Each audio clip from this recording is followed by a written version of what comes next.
তাদেরকে আপনারা কোনোভাবেই পথভ্রষ্ট করতে পারবেন না।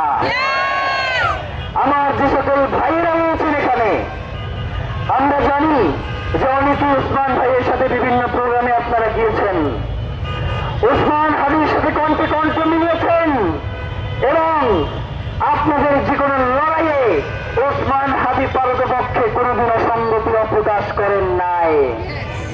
সেই ওসমান হাদি আজকে এখানে শুয়ে আছেন। এখন আপনাদের উপরে ঋণ এসে পড়েছে। ওসমান হাদিকে যারা খুন করেছে তাদেরকে গ্রেফতার করে বিচারের মুখোমুখি করবার।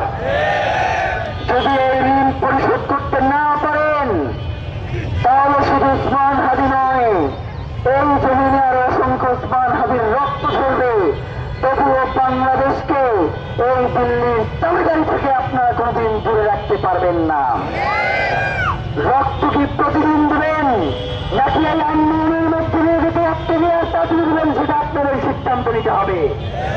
কোনোভাবেই এই আন্দোলনকে যারা বাধাগ্রস্ত করতে চায়, এই আন্দোলনের মধ্যে দিয়ে যারা সাবরেজ করতে চায়, আমরা মনে করি আপনারা ওসমান হাদির বিপক্ষে অবস্থান গ্রহণ করছেন, আপনারা বিভিন্ন এজেন্সির টাকা খাচ্ছেন এবং তার মধ্যে দিয়ে এই লড়াইকে বাধাগ্রস্ত করবার চেষ্টা করছেন। প্রিয় ভাইয়েরা, আমরা যদি জানতে চাই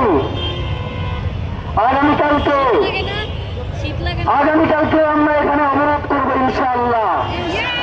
পুরো বাংলাদেশ থেকে জনতা আসছে, তারা সকলের মধ্যে এই শাহবাগে এসে উপস্থিত হবে ইনশাআল্লাহ।